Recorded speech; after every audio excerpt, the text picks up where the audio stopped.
ಭಾರತವನ್ನು ಸಾರ್ವಭೌಮ ಸಮಾಜವಾದಿ ಜಾತ್ಯತೀತ ಪ್ರಜಾಸತ್ತಾತ್ಮಕ ಗಣರಾಜ್ಯವನ್ನಾಗಿ ರೂಪಿಸುವುದಕ್ಕಾಗಿ ಭಾರತದ ಎಲ್ಲ ಪ್ರಜೆಗಳಿಗೆ ಸಾಮಾಜಿಕ ಆರ್ಥಿಕ ಮತ್ತು ರಾಜಕೀಯ ನ್ಯಾಯವನ್ನು ವಿಚಾರ ಅಭಿವ್ಯಕ್ತಿ ನಂಬಿಕೆ ಧರ್ಮ ಮತ್ತು ಉಪಾಸನೆಯ ಸ್ವಾತಂತ್ರ್ಯವನ್ನು ಸ್ಥಾನಮಾನ ಮತ್ತು ಅವಕಾಶಗಳ ಸಮತೆಯನ್ನು ಉಪಾಸನೆಯ ಸ್ವಾತಂತ್ರ್ಯವನ್ನು ದೊರೆಯುವಂತೆ ಮಾಡುವುದಕ್ಕಾಗಿ ವ್ಯಕ್ತಿ ಗೌರವ ದೇಶದ ಏಕತೆ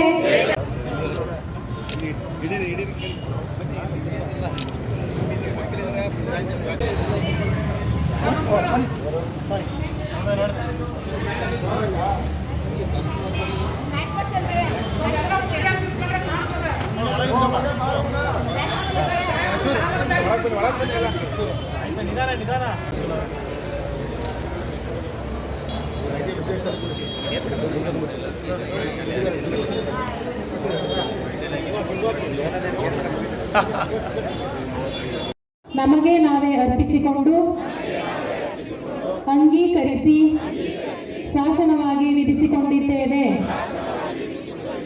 ಜೈ ಭೀಮ್. ತಾಲೂಕಿನ ಹಿರಿಯರು ಸೇರಿ ಪುಷ್ಪಾರ್ಚನೆ ಮಾಡುವ ಮುಖಾಂತರ ನಾವು ಇವತ್ತು ಬಾಬಾ ಸಾಹೇಬರ ಗೌರವ ಸಮರ್ಪಣೆಯನ್ನು ಮಾಡಿದ್ದೇವೆ. ಬಾಬಾ ಸಾಹೇಬರ ಚಿಂತನೆಗಳು, ಅವರ ಸಿದ್ಧಾಂತಗಳನ್ನು ನಾವು ಈಗಲೂ ಕೂಡ ನಮ್ಮ ಮುಂದೆ ಇದೆ.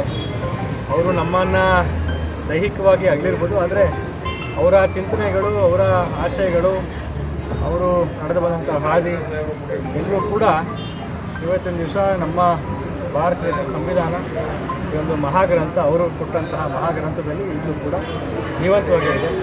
ಅದರಿಂದ ನಾವೆಲ್ಲರೂ ಕೂಡ ನಮ್ಮ ಮೇಲೆ ಒಂದು ದೊಡ್ಡ ಜವಾಬ್ದಾರಿ. ನಾವೆಲ್ಲರೂ ಬಾಬಾ ಸಾಹೇಬರು ಕೊಟ್ಟಂತಹ ಸಂವಿಧಾನ ಅಡಿ ನಮಗೇನು ಹಕ್ಕುಗಳಿದೆ, ಮುಖ್ಯವಾಗಿ ಹಕ್ಕುಗಳ ಜೊತೆಗೆ ಬರುವಂತಹ ನಮ್ಮ ಕರ್ತವ್ಯಗಳೇನು ಅನ್ನೋದ್ರ ಬಗ್ಗೆ ನಾವೆಲ್ಲರೂ ಕೂಡ ಅರಿತು ಮೂಲಭೂತವಾಗಿ ನಾವು ಅವರ ಚಿಂತನೆಗಳನ್ನು, ಅವರ ತತ್ವ ಸಿದ್ಧಾಂತಗಳನ್ನು ನಾವು ಪಾಲಿಸಬೇಕಾಗಿದೆ.